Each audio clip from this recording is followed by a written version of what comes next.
ഇത് മീൻകുളമായി ഇവിടെ അവശേഷിക്കുമെന്ന് പറഞ്ഞ ആളുകളോട് ഞങ്ങൾ പറഞ്ഞു, കേരളത്തിന്റെ പ്രതിപക്ഷ നേതാവ് ഇത് ഉദ്ഘാടനം ചെയ്യുന്നത്. അതാണ് ഇപ്പോൾ നടക്കാൻ പോകുന്നത്. പറഞ്ഞല്ലോ, സ്വാഭാവികമായിട്ടും UDF ഭരിക്കുന്ന ഗ്രാമപഞ്ചായത്ത് എന്നുള്ള നിലയ്ക്ക് ഞങ്ങളുടെ താല്പര്യം കൂടെയാണ്.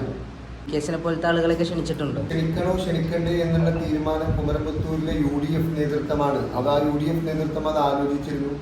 ആ ആലോചിച്ച കാര്യത്തിൽ ചിലപ്പോൾ അധികം സ്ഥലത്തിലായിട്ടായിരിക്കാം, ചിലപ്പോൾ പങ്കെടുപ്പിക്കേണ്ട എന്ന് എഴുതിയിട്ടായിരിക്കും. ഏതായിരുന്നാലും ഈ പരിപാടിയിൽ അദ്ദേഹമില്ല. പക്ഷേ ഞങ്ങൾ ചോദിക്കുന്നത്, നിങ്ങളെല്ലാവരും ഇത് കാണുന്നുണ്ടല്ലോ, കുമരമ്പത്തൂർ സർവീസ് സഹകരണ ബാങ്കിൽ മണ്ണാർക്കാട് MLA ഉണ്ടായിരിക്കെ അക്കാലഘട്ടത്തിലെ ഷൊർണൂർ MLAയും പിന്നീട് പിൽക്കാലത്ത് ഈ അടുത്ത കാലത്ത് വരെ ഒറ്റപ്പാലം MLAയും വരെ കുട്ടികളെ അനുമോദിക്കുന്ന ചടങ്ങിൽ പോലും സർവീസ് സഹകരണ ബാങ്ക് എന്ന് പറഞ്ഞാൽ അതും ഒരു ധനകാര്യ സ്ഥാപനമാണെങ്കിലും കുമരമ്പത്തൂരിലെ ബാങ്ക് ഒരു പൊതുസമൂഹത്തിന്റെ സ്വത്താണ്. അത്തരം കാര്യങ്ങളിൽ വളരെ കൃത്യമായി വിവേചനം കാണിച്ച ആളുകളാണ് ഇത്തരം കാര്യങ്ങൾ പറയുന്നതിന് ഞങ്ങളൊന്ന് അനിവാര്യത്വം മാത്രം. തദ്ദേശ സ്വയംഭരണ വകുപ്പിന്റെ കീഴിൽ വരുന്ന സ്ഥാപനമാണ്. സ്വാഭാവികമായിട്ടും തദ്ദേശ സ്വയംഭരണ വകുപ്പ് മന്ത്രിയല്ലേ, ജില്ലയിലുള്ള മന്ത്രി, അദ്ദേഹത്തെ പരിഗണിക്കുന്നത് സ്വാഭാവികമായിട്ടും ചോദ്യം വരാമെന്ന്. തീർച്ചയായിട്ടും UDF ഭരിക്കുമ്പോൾ UDFന്റെ ഒരു താല്പര്യം കണക്കിലെടുത്തുകൊണ്ട് കേരളത്തിന്റെ പ്രതിപക്ഷ നേതാവിനെ കൊണ്ടുവരുന്നതിൽ നിയമപ്രകാരമല്ല തടസ്സമുണ്ട് എന്ന് ആരെങ്കിലും ബോധ്യപ്പെടുത്തുകയാണെങ്കിൽ തിരുത്താൻ തയ്യാറാണ്.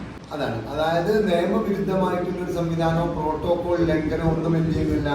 ഒരു മിനിസ്റ്ററിന്റെ പദവിയേക്കാൾ അപ്പുറത്ത് തന്നെയാണ് കേരളത്തിന്റെ പ്രതിപക്ഷ നേതാവ് എന്നുള്ളത്. പിന്നെ പറഞ്ഞല്ലോ, സ്വാഭാവികമായിട്ടും UDF ഭരിക്കുന്ന ഗ്രാമപഞ്ചായത്ത് എന്നുള്ള നിലയ്ക്ക് ഞങ്ങളുടെ താല്പര്യം കൂടെയാണ്.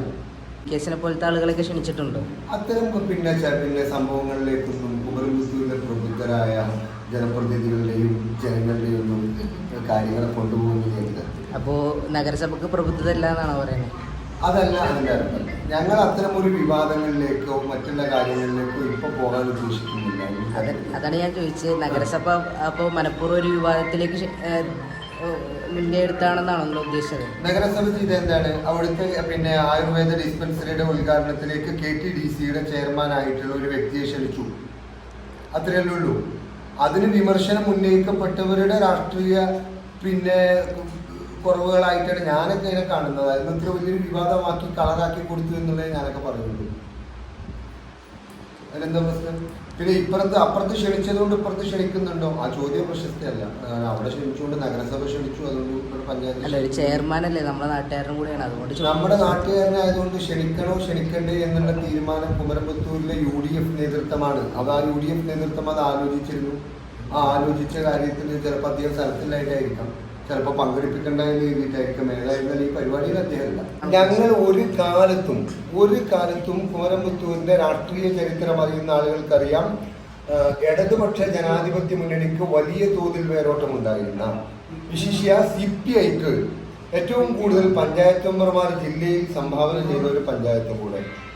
അങ്ങനെയുള്ള ഒരു പഞ്ചായത്തിൽ ഇടതുപക്ഷത്തിനകത്തെ ഒരുപക്ഷെ ചിലപ്പോൾ CPM തർക്കം, അതല്ലെങ്കിൽ പിന്നെ CPMനുള്ള തർക്കം, CPIക്കുള്ള തർക്കമൊക്കെ മുതലാക്കിക്കൊണ്ട് തന്നെയാണ് കഴിഞ്ഞ 1/4 നൂറ്റാണ്ടിലധിക കാലം കുമരമ്പത്തൂർ പഞ്ചായത്ത് UDF ഭരണം കൈയാളുന്നത്. കഴിഞ്ഞ 2015 കോൺഗ്രസും ലീഗും ചിഹ്നം വെച്ച് 2 വാർഡിൽ മത്സരം നടത്തി. ആ തെരഞ്ഞെടുപ്പിന്റെ റിസൾട്ട് വന്നു. ഇടതുപക്ഷത്തേക്കാൾ ഒരു സീറ്റിന്റെ മുൻതൂക്കം കോൺഗ്രസും ലീഗും പാടെ ചേരുമ്പോഴുണ്ട് എന്ന് മനസ്സിലാക്കുകയും പരസ്പരം പ്രകടനം നടത്തി, പോർവിളികൾ നടത്തി 5:45 അതെല്ലാം അവസാനിപ്പിച്ച് 6 മണിക്ക് ഒരു മേശയ്ക്ക് ചുറ്റും ഇരുന്ന് കുമരമ്പത്തൂർ പഞ്ചായത്തിൽ ഐക്യ ജനാധിപത്യ മുന്നണി അന്ന് ഭരണം ഏറ്റെടുക്കുകയും 4 വർഷക്കാലം ഹുസൈൻ കോളശ്ശേരി മുസ്ലിം ലീഗിനെ പ്രതിനിധീകരിച്ചുകൊണ്ട് പ്രസിഡന്റും 1 വർഷക്കാലം KP ഹംസ കോൺഗ്രസിനെ പ്രതിനിധീകരിച്ചുകൊണ്ട് പ്രസിഡന്റുമായതിനു ശേഷം ഇന്നുവരെ ഐക്യ ജനാധിപത്യ മുന്നണിക്കകത്ത് ഒരു വിള്ളലും ഒരു പൊട്ടലും ഒരു ചീറ്റലും ഉണ്ടായിട്ടില്ല. തുടർന്നും അത്തരം കാര്യങ്ങൾ സ്വപ്നമാരും കാണേണ്ടതില്ല. പ്രതിപക്ഷ ഉപനേതാവായ PK കുഞ്ഞാലിക്കുട്ടി സാഹിബ് ഇതിന്റെ തറക്കല്ല് ശിലാസ്ഥാപനം നടത്തി. അന്നേ UDF ഇത് പൂർത്തീകരിക്കുമെന്ന് പറഞ്ഞിരുന്നു. ഇത് മീൻകുളമായി ഇവിടെ അവശേഷിക്കുമെന്ന് പറഞ്ഞ ആളുകളോട് ഞങ്ങൾ പറഞ്ഞു, കേരളത്തിന്റെ പ്രതിപക്ഷ നേതാവ് ഇത് ഉദ്ഘാടനം ചെയ്യുന്നത്. അതാണ് ഇപ്പോൾ നടക്കാൻ പോകുന്നത്.